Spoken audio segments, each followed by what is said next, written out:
ఆకాశవాణి ప్రాంతీయ వార్తలు చదువుతున్నది సుగుణ. ముఖ్యాంశాలు. మాస్కో శిఖరాగ్ర సమావేశంలో 2030 నాటికి భారత్ రష్యాల మధ్య $100 బిలియన్ వాణిజ్యం లక్ష్యంగా ఇరు దేశాలు నిర్దేశించుకున్నాయి. ఆంధ్రప్రదేశ్లో నాణ్యమైన విద్యుత్ను అందిస్తామని ముఖ్యమంత్రి నారా చంద్రబాబు నాయుడు తెలిపారు. కేంద్ర ఉక్కు శాఖ మంత్రి హెచ్డి కుమారస్వామి ఆంధ్రప్రదేశ్లోని విశాఖపట్నంలో ఈరోజు పర్యటిస్తారు. తెలంగాణలో త్వరలోనే స్థానిక సంస్థల ఎన్నికలు నిర్వహిస్తామని ముఖ్యమంత్రి రేవంత్ రెడ్డి పేర్కొన్నారు. తెలంగాణలో రైతుల రుణమాఫీకి సంబంధించిన విధి విధానాలను 2 రోజుల్లో విడుదల చేస్తామని మంత్రి పొంగులేటి శ్రీనివాసరెడ్డి వెల్లడించారు. దీర్ఘకాలిక వ్యాధుల అవగాహన దినోత్సవాన్ని ఈరోజు నిర్వహిస్తున్నారు. వార్తల వివరాలు. నూతన సాంకేతిక పరిణామాలు సమాజ అభ్యున్నతికి దోహదం చేస్తున్నాయని భారత రాష్టపతి ద్రౌపది ముర్ము ఉద్ఘాటించారు. ఒడిశాలో పర్యటిస్తున్న రాష్టపతి భువనేశ్వర్లోని జాతీయ విజ్ఞాన పరిశోధనా సంస్థ NISER 13వ స్నాతకోత్సవ వేడుకల్లో నిన్న పాల్గొన్నారు. ఈ సందర్భంగా రాష్టపతి మాట్లాడుతూ ఆధునిక సాంకేతికతలు మానవాళికి ఉపయోగపడడంతో పాటు ఇదే సమయంలో కొత్త సవాళ్లను కూడా విసురుతున్నాయని హెచ్చరించారు. శాస్త్ర సాంకేతిక రంగాల్లో ప్రస్తుతం విప్లవాత్మక మార్పులు చోటు చేసుకుంటున్నాయన్నారు. వృత్తిలో ఉన్నత శిఖరాలను అధిరోహించడమే కాకుండా సమాజ సేవ చేయాలని విద్యార్థులకు రాష్టపతి పిలుపునిచ్చారు.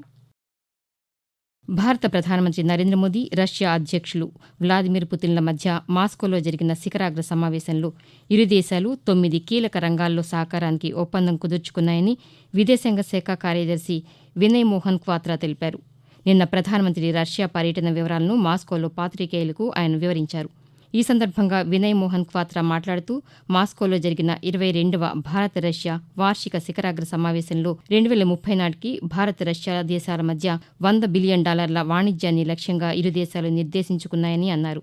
ఇరువురు నేతల మధ్య జరిగిన సమావేశంలో ప్రధానంగా ఆర్థిక సహకారంపై చర్చ జరిగినట్లు తెలిపారు.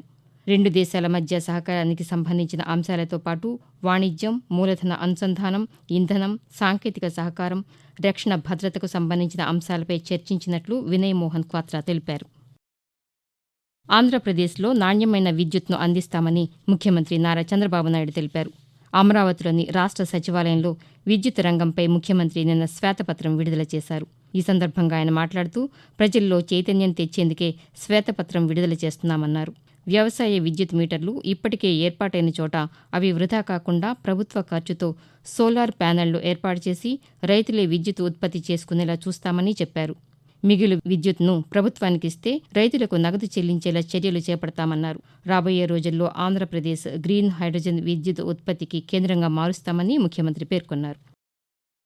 ప్రత్యక్ష నగదు బదిలీ పథకాల అమలు, అభివృద్ధికి బ్యాంకర్ల సహాయం అవసరమని ఆంధ్రప్రదేశ్ ముఖ్యమంత్రి నారా చంద్రబాబు నాయుడు పేర్కొన్నారు.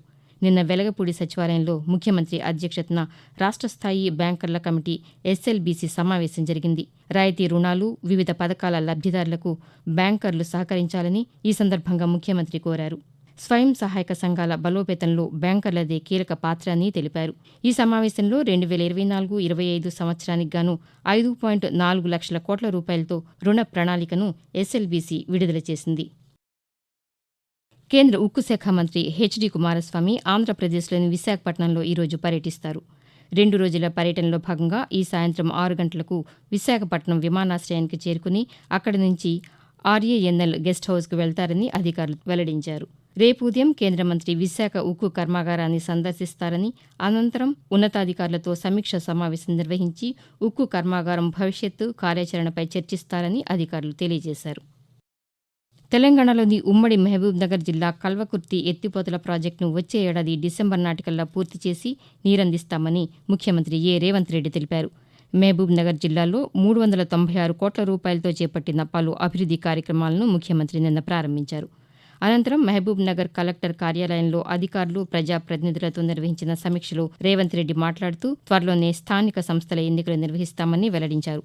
ఉమ్మడి పాలమూరు జిల్లాలోని 3.40 లక్షల ఎకరాలకు నీరందించి ఈ జలాశయాన్ని పూర్తి చేసి బీడు భూములను సాగులోకి తెచ్చేందుకు గ్రీన్ ఛానల్ ద్వారా నిధులు విడుదల చేస్తామని చెప్పారు. కల్వకుర్తి ఎత్తిపోతల పథకం కింద కొత్తగా రిజర్వాయర్ల నిర్మాణం చేపట్టనున్నామని, త్వరలో కార్యాచరణ ప్రణాళికను సిద్ధం చేయాలని అధికారులను ముఖ్యమంత్రి ఆదేశించారు. ఆకాశవాణి ప్రాంతీయ వార్తలు వింటున్నారు.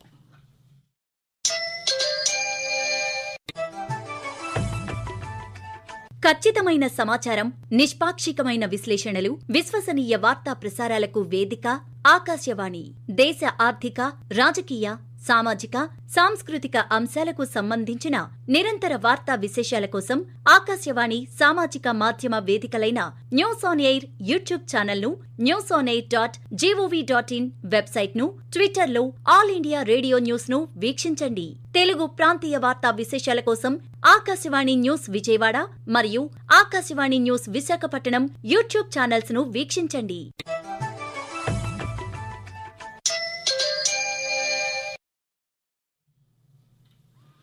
ఆంధ్రప్రదేశ్లోని భోగాపురం విమానాశ్రయం పనులు 2026 నాటికల్లా పూర్తి చేస్తామని కేంద్ర పౌర విమానయాన శాఖ మంత్రి కింజరాపు రామ్మోహన్ నాయుడు తెలిపారు.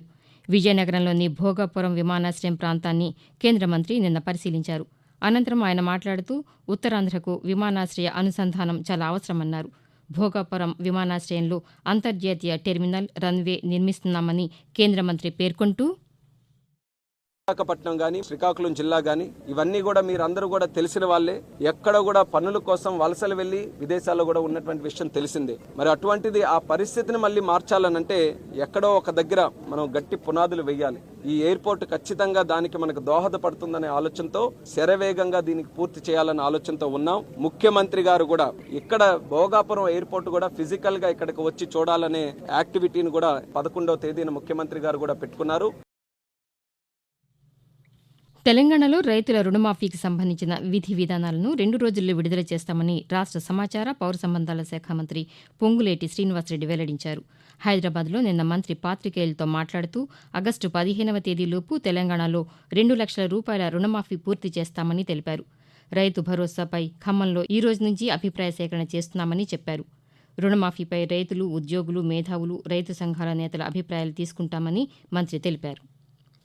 దీర్ఘకాలిక అనారోగ్యాల కారణంగా ప్రతి ఏటా 10 మందిలో 7 మరణిస్తున్నారని గణాంకాలు చెబుతున్నాయి. మధుమేహం, రక్తపోటు, ఊబకాయం, ఉబ్బసం, గుండె జబ్బులతో సహా అనేక రకాల దీర్ఘకాలిక వ్యాధులపై అవగాహన కల్పించేందుకు ప్రతి ఏటా జూలై 10వ తేదీన దీర్ఘకాలిక వ్యాధుల అవగాహన దినోత్సవాన్ని నిర్వహిస్తున్నారు. దీర్ఘకాలిక వ్యాధుల వల్ల సంభవించే మరణాల శాతం తగ్గించడానికి, నయం కాని వ్యాధులకు చికిత్స చేయడానికి మరిన్ని వనరులను, సమయాన్ని కేటాయించాల్సిన అవసరాన్ని తెలిపేందుకు ఈ కార్యక్రమాన్ని నిర్వహిస్తున్నారు. దీర్ఘకాలిక వ్యాధుల నివారణకు, మెరుగైన ఆరోగ్య విధానాల కోసం ఆరోగ్యకరమైన సమాజాలను నిర్మించేందుకు ఈరోజు ప్రపంచవ్యాప్తంగా పలు అవగాహన కార్యక్రమాలు నిర్వహిస్తున్నారు. కాగా దీర్ఘకాలిక వ్యాధుల అవగాహన దినోత్సవాన్ని పురస్కరించుకుని ఆకాశవాణి విశాఖపట్నం ప్రాంతీయ వార్తా విభాగం రూపొందించిన ప్రత్యేక కార్యక్రమం ఈ ఉదయం 10 గంటలకు ప్రసారమవుతుంది. ఆధ్యాత్మిక, పర్యావరణహిత పర్యాటక ప్రాంతంగా రాజమహేంద్రవరం నగరాన్ని తీర్చిదిద్దడానికి దీర్ఘకాలిక ప్రణాళికతో ముందుకు వెళ్తున్నామని ఆంధ్రప్రదేశ్ పర్యాటక, సాంస్కృతిక శాఖ మంత్రి కందుల దుర్గేష్ తెలిపారు.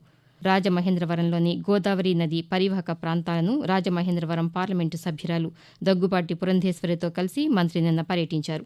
అనంతరం ఆయన మాట్లాడుతూ 2027 గోదావరి పుష్కరాలు జరగనున్న క్రమంలో రాజమహేంద్రవరం నగరాన్ని దీర్ఘకాలిక కార్యాచరణ ప్రణాళికతో తీర్చిదిద్దడం జరుగుతోందని తెలియజేస్తూ, ఇవాళ ఈ పుష్కరాల వరకు మాత్రమే పరిమితం కాకుండా పర్యాటకం కూడా అభివృద్ధి చెందే విధంగా ఒక దీర్ఘకాలిక ప్రణాళిక తయారు చేయడానికి ఇవాళ ఘాట్లన్నింటినీ కూడా సందర్శించడం జరిగింది. ఒక పక్కన గోదావరి ప్రాంతం, మరో పక్కన ఎకో టూరిజం, మరో పక్కన పిలిగ్రిమేజ్ వచ్చేటువంటి ఈ ఏదైతే టెంపుల్ టూరిజం ఉందో అదేవిధంగా హెల్త్ టూరిజం అన్నింటినీ కలుపుకుని ఒక కాంప్రహెన్సివ్ టూరిజం పాలసీని తయారు చేసుకుని ఈ ప్రాంతాన్ని ప్రపంచ పర్యాటకులు ఆకర్షించే విధంగా తయారు చేయడానికి వీలుగా పుష్కరాలని ఒక అవకాశంగా తీసుకుని పనిచేయాలనేటువంటి ఆలోచన మేము చేయడం జరిగింది. ప్రాంతీయ వార్తలు ముగించే ముందు ముఖ్యాంశాలు మరొకసారి. మాస్కో శిఖరాగ్ర సమావేశంలో 2030 నాటికి భారత్, రష్యాల మధ్య $100 బిలియన్ వాణిజ్యం లక్ష్యంగా ఇరు దేశాలు నిర్దేశించుకున్నాయి. ఆంధ్రప్రదేశ్లో నాణ్యమైన విద్యుత్ను అందిస్తామని ముఖ్యమంత్రి నారా చంద్రబాబు నాయుడు తెలిపారు. కేంద్ర ఉక్కు శాఖ మంత్రి హెచ్డి కుమారస్వామి ఆంధ్రప్రదేశ్లోని విశాఖపట్నంలో ఈరోజు పర్యటిస్తారు.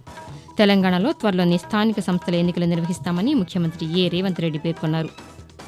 తెలంగాణలో రైతుల రుణమాఫీకి సంబంధించిన విధి విధానాలను 2 రోజుల్లో విడుదల చేస్తామని మంత్రి పొంగులేటి శ్రీనివాసరెడ్డి వెల్లడించారు. దీర్ఘకాలిక వ్యాధుల అవగాహన దినోత్సవాన్ని ఈరోజు నిర్వహిస్తున్నారు. ఆకాశవాణి ప్రాంతీయ వార్తలు ఇంతటితో సమాప్తం.